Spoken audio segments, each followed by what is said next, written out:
नहमदुहु व नुसल्ली अला रसूलिहिल करीम अम्मा बाद फ़ाऊज़ु बिल्लाहि मिनश शैतानिर रजीम बिस्मिल्लाहिर रहमानिर रहीम।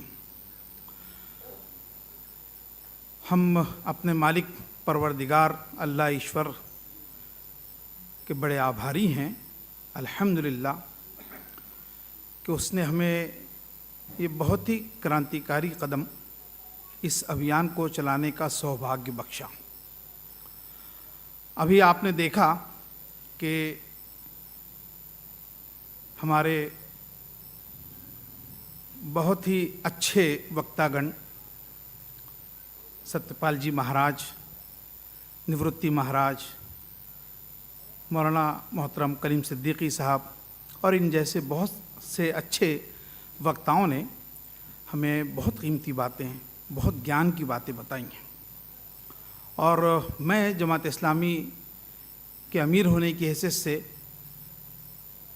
सबसे पहले अपने अल्लाह रब्बुल इज़्ज़त का आभार मानता हूँ कि उसने हमें इस बात की तौफीक दी, इस बात का सौभाग्य दिया कि हम ये निश्चय कर सकें कि इस राज्य में बसने वाले 12 करोड़ लोगों तक के हम पहुँच पाएँ और उसके लिए हम एक अभियान चलाएं, अंधारातुन प्रकाशा कड़े।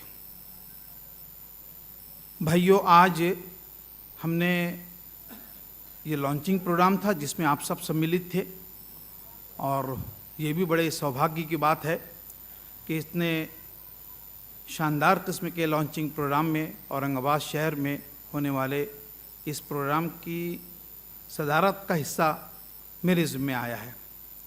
मैं इसके लिए भी अल्लाह रब्बुल इज़्ज़त का, अपने मालिक परवरदिगार का आभार मानता हूँ।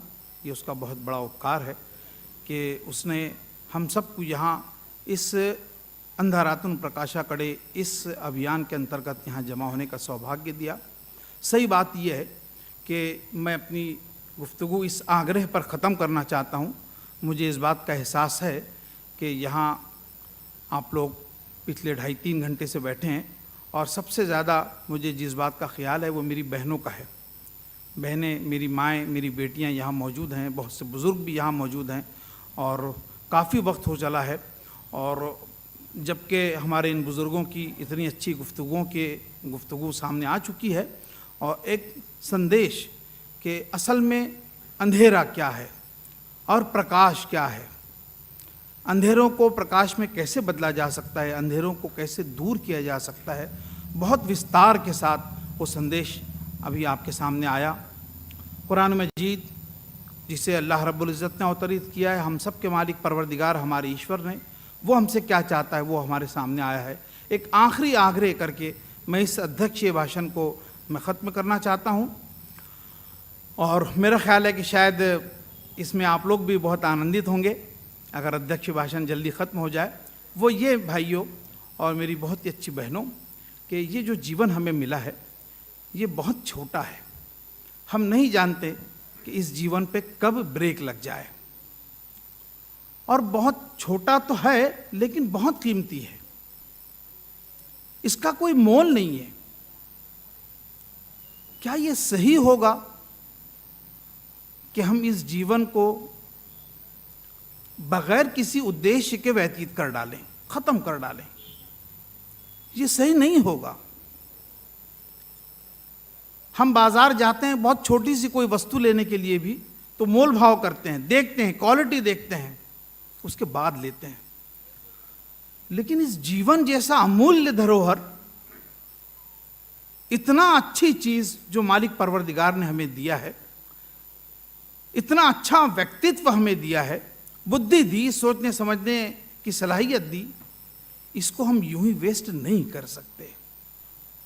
उस वक्त जबकि हमें ये बताया गया हो और इस पर हमारा विश्वास हो कि इस जीवन के बाद एक पारलौकिक जीवन और है, परलोक का जीवन है, उस दिन, प्रलय के दिन हमें खड़े होकर के अपने मालिक के सामने, अपने मालिक के समक्ष उपस्थित होना है और जो कुछ किया है अपने जीवन में उन सब का हिसाब किताब देना है।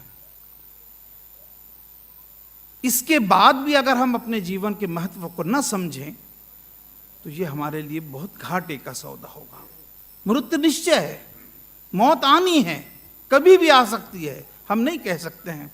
तो इस बात को देखना बहुत आवश्यक है कि हम अपने आप को, अपने जीवन को, अपने व्यक्तित्व को, सामूहिक तौर पर अपने समाज को, अपने इस राज्य को और अपने इस देश को कैसे अंधेरे से प्रकाश की ओर, उजाले की तरफ हम ले जा सकते हैं। ये आज इस वक्त मानव समाज का सबसे बड़ा सवालिया निशान है। इसको हमें देखना चाहिए, सर्च करना चाहिए और इतना महत्वपूर्ण जीवन जो हमें मालिक ने दिया है उसको सलीके के साथ साकार करना ये वक्त की ज़रूरत है, सबसे अहम आवश्यकता है। और ये आवश्यकता हम में से हर एक की है, हर एक की आवश्यकता है कि वो ये देखे कि उसका जीवन जो मालिक ने दिया है वो सही दशा में, सही दिशा में चल रहा है या नहीं चल रहा है। उसका विश्लेषण करे और अपने आप को ठीक करे। जो सफलता का मार्ग है उस सफलता के मार्ग की तरफ हम चलते रहें यहाँ तक कि हम मृत्यु को पहुँच जाए। हम अपने मालिक परवरदिगार से प्रार्थना दुआ करते हैं कि हम सबको वो सद्बुद्धि दे और हमारे इस जीवन में भी और पारलौकिक जीवन में भी हमें सफलता प्रदान करे। वमा अलैना इल्लल बलाग व आखिरु दावाना अनिल हम्दुलिल्लाहि रब्बिल आलमीन।